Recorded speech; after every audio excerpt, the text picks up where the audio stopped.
เอาสวัสดีทุกคนมาในบรรยากาศยามแรงๆอยู่ที่เฮือนเสียคานมาในเพิ่นจัดงานวันเกิดจัดงานวันเกิดบ่เอ้ยมาในเกิดวันเกิดให้ไผล่ะให้หลานโอ้สองคนเลยน้องยังเกาะน้องอันดากับน้องยังดิวตาห่วยได้หอดเงินพร้อมได้เหมือนนี้เนาะเอาเสียคานเนี่ยโอ้ยเสียขาวเสียคานเนี่ยได้เงินพร้อมนั่นน่ะว้าวต้องเอาเป็นโศกเป็นหมานพี่น้องเลยได้เงินพร้อมมื้อนี่เลิกงานยามดีพอดีเพิ่นก็จัดงาน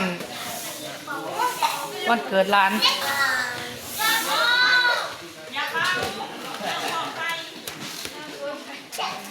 สิไปเบิ่งเพิ่นเตรียมเสบียงอาหารมีหยังก่อนมีหยังตอนนั้นเพิ่นฮะคือว่าปิ้งหยังคือว่าปิ้งงูงัวกับความเม็ดเพาะอ๋อเม็ดพอกับปิ้งงัว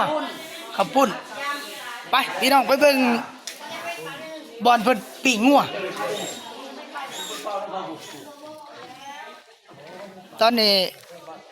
พอครัวกำลังปิ้งงัวพี่น้องเอ้ยปิ้งงัวไปเบิ่งน้ำกันว่าเพื่อนเห็นอะไรเนี่ย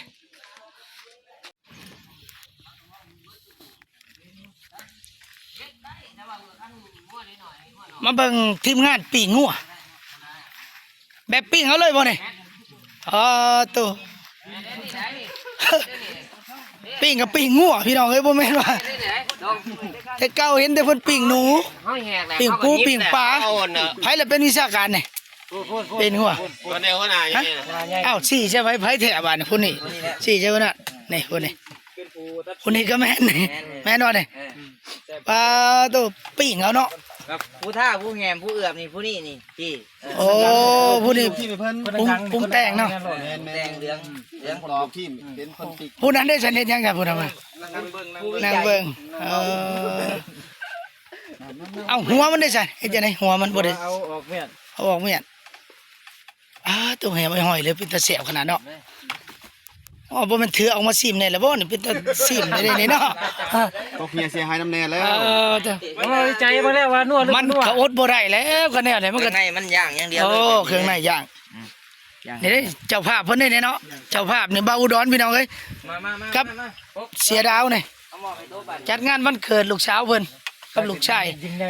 มื้อเดียวกันเลยเป็นเลิกงามยามดีกันนะโอ้บอนเป็นนางนอนก็อยู่ในห่มโพเย็นดีขนาดเนาะบางมือพันนอนเลยบ่ได้บอกเลขว่ามานอนนี่บอกเลขอยู่บอกบ่ถูกบ่บอกที่ได้ถึงบอกได้ถึงนอนฟ้าแม่นยังน้ำซื่อๆบ่ใส่ตัวน่ะน้ำซื้อเนี่ยตัวได้ฉันโตน้ำนัวน้ำปรุงแต่งโอ้ยังบ่ทันได้ใส่อันมาพ่อเลยใส่เลยโอ้2 กล่องใส่ละก๊อกนึงหลายมันได้ก็หัวตัวนี้มูลค่าเท่าไหร่ 3,500 บาทหัวนี่แยกออกเนาะหัวกับหางนี่แยกออกเครื่องในเขาออกต่างหากให้พวกกินก่อนแฮมเลยได้ทั้งนั้นนะอยากใหม่เลยได้ทั้งนั้นอยากใหม่แล้วก็ดูข้างนะไม่จะว่างนี่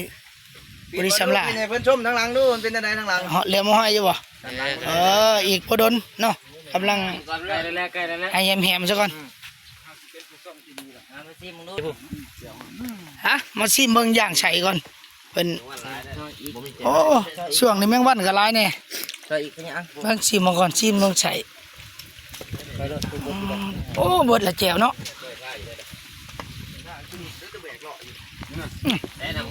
ครับ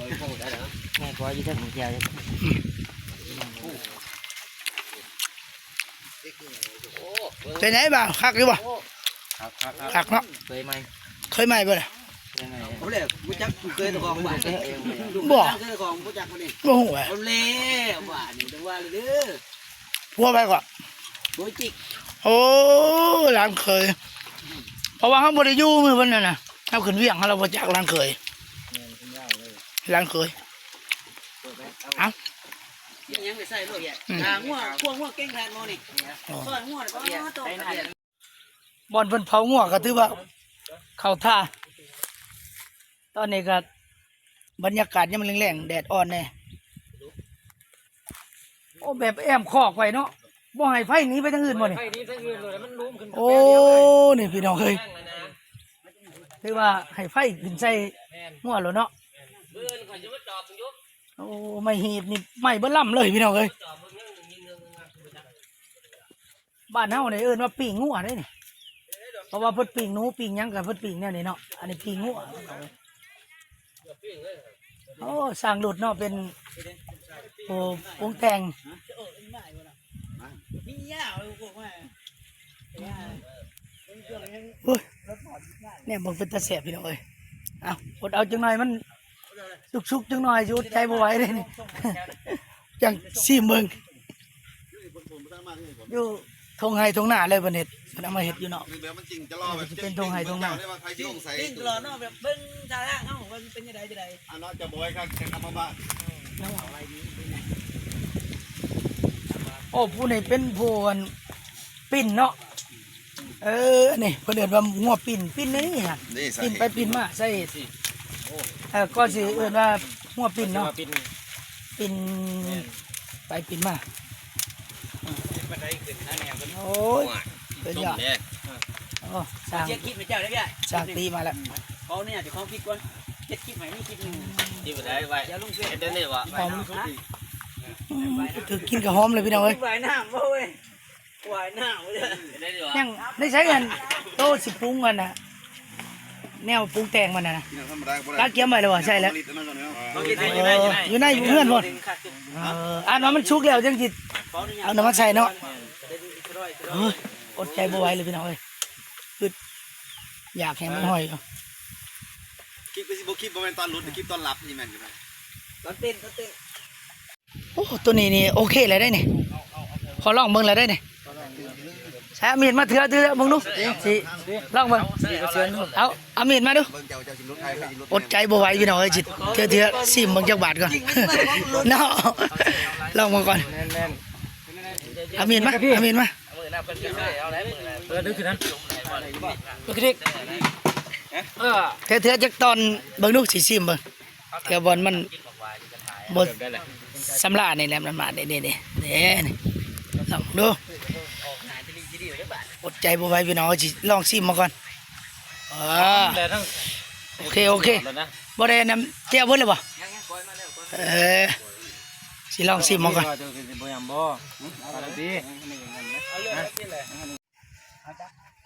มาลองมึงก่อนพี่น้อง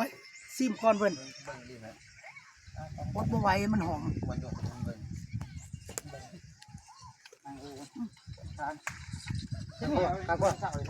นุ่มเนาะเจีมันนุ่มอ่ะ นุ่มเลย นุ่มดีนี่บ่พัก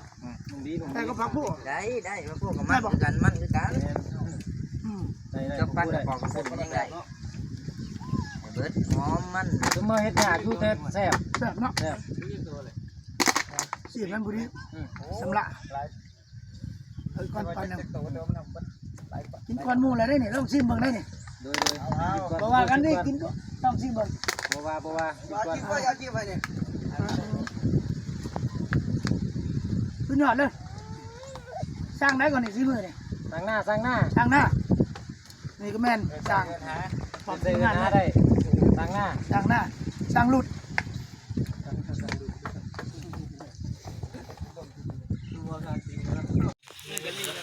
เมื่อได้สิพากันออกดงทีมงานเฮาเป็นนายพรานแล้วเวียงแล้วงานบอกบ่ออกขึ้นผู้โลดขึ้นไปแล้วผู้แทนบ่แล้วว่าน่าจะว่าแล้วงานนี่ไปไว้ซั่นไปหากินโอ้หากินบางกินกระหอก ไปเข้าไปเอาได้เจ้าดงสั่งให้ก็ยังได้7ตัวบาท เอียงแหละ คนมันกระจอกเนี่ย โอ้ข้างไงบางได ว่าจะลุกคนทางหัวให้ ทางหัวไอ้ทุกไป โอ้กลางคืนบ่ ขึ้น โอ้ น้องมันเด้มือปูมัน โอ้บางและชุนยอดแล้วกินบางขมแซ่บ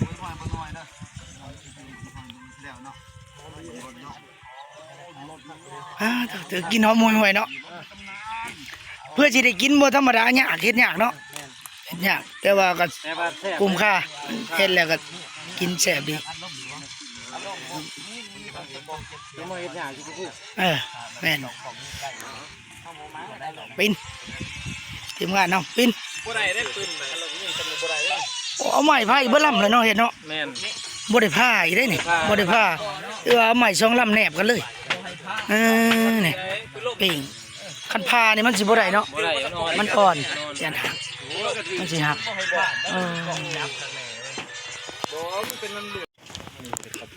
เอาตัวนี้ขนาดตะเขิงมันเนาะเขิงไหนมัน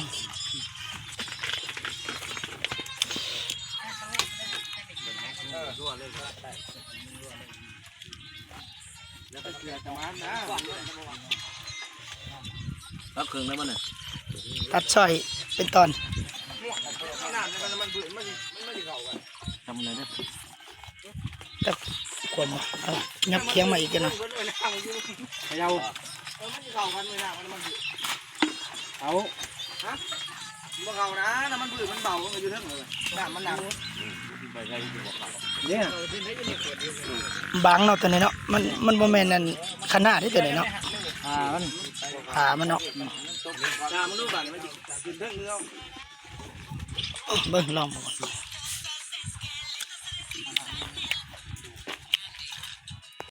ฮะแขกบ่ได้รับเชิญถึงมาปัดออกน้ำเนี่ย บ่พอแล้ว ไปไหนตัวนุ่มแซ่บเนาะครับว่ะเอาท่าบรรยากาศเนาะลมพัดเย็นวี กินอะไรกินขี้มันนั่น ไปโอเคบ้านนี้สิย่างไปทั้งเงื่อนเพิ่นก่อนขอบใจทั้งทีมงานพ่อครัวเอามาจอบมาซองเบิ่งเพิ่นเฮ็ดกินพี่น้องเอ้ยเอามาซิมเบิ่ง เป็นอะไร คือว่าสุดยอดเลย ทานอยู่บ่ เราถ่ายอีกจักชั่วโมงกะว่าสิได้กินแบบโอ้ แดดเตียนอ่อน แดดเชื้ออ่อนเนาะยังสิได้ แรงเลย กินแบบได้กินพร้อมกันเนาะกินแบบทั้งการเลยพี่น้องเอ้ยโอ้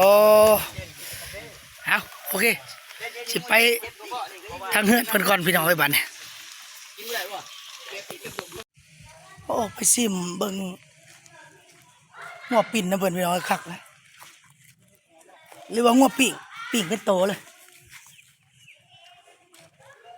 โอ้เฮือนหลังนั้นบอลเพิ่นสิจัดงานมื้อแรงงานวันเกิดหลานเด็กอะมาเบิ่งเครื่องไม้ครัวเตรียมงานบัดนี้โอ้นี่จะกับปุ่นเนาะแพ็คไว้บ่เนี่ยแพ็คไว้มื้อแรงยังเสิร์ฟบัดเดียวบ่เนี่ยโอ้ขับปุ่นนี่ก็หลายเติบได้นี่เนาะ50 โลพุ่นบ่เนี่ยอันนี้แม่นทีมงานแม่ครัวเบิ่งพี่น้องเอ้ยถือว่าเมนูอาหารมื้อนี้มีข้าวปุ้นแล้วก็มีปีงัวแล้วก็อ้อมเห็ดเพาะบ้านเฮามาเบิ่งทางนี้บ้านนี่แม่ครัวโอ้หลายแผนกเนาะหลายเฮ็ดผู้นี้ประเทศหยังบัดนี่เฮ็ดหยัง บอกไข่ บอกไข่เฮ็ดหยังไข่นี่ ไข่ใส่ นะ พัดเข่า พัดข้าวโอ้เป็นเสียข้าวพัดข้าวพี่น้องเอ้ยตัวนี้มันทางนั้นบัดปลาโตแม่นหยังตัวนี้ เฮ็ดหน่อยนึง ลูกศิษย์เฮ็ดจังได๋นี่ แค่น้ำข้าวปุ้น เตรียมการเฮ็ดน้ำข้าวปุ้นนี่แม่ครัวเพิ่นตัวนี้พิเศษเลยบาทนี่ปลาโตมีแต่เฮ็ดเพาะทั้งนั้นเลยเต็มกระถาดไปนี่จักโลนี่มีแล้ว4-5 โลบ่จังเนาะ พัดเจ้าแถม อ่า พัดเจ้าแถม เอ้าตัวนี้ยังบ่ถึงหวาย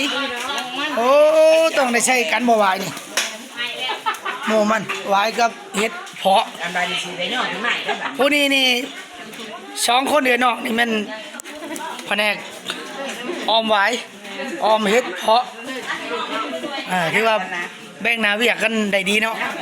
ทางนี้มันไข่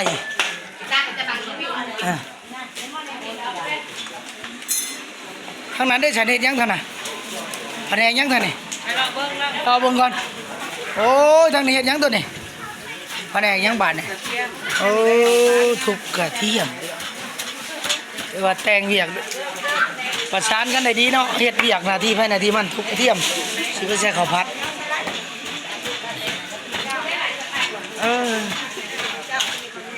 งนี้พัดโอ้โตเตรียมไว้ทั้งนี้พัดนึ่งเขามาผู้ที่เตรียมซ้ำเลยเตรียมการไว้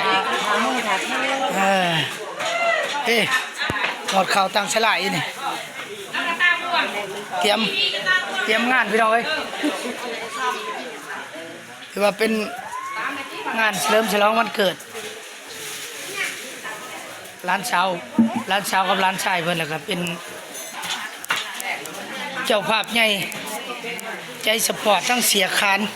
เจ๊ขาว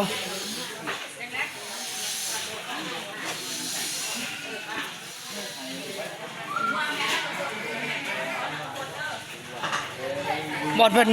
กาเกียมสถานที่โต๊ะกาเกียมไหวบอดนี่แหละเพิ่นสิยองบางมาแรงเนาะเดินตัวนี่แต่ว่ามาแรงแดดร้อนๆนี่เพิ่นก็สีม่วนชื่นอยู่นี่แหละเอาเครื่องเสียงมาเปิดม่วนชื่นอยู่นี่เลยนี่เป็นสถานที่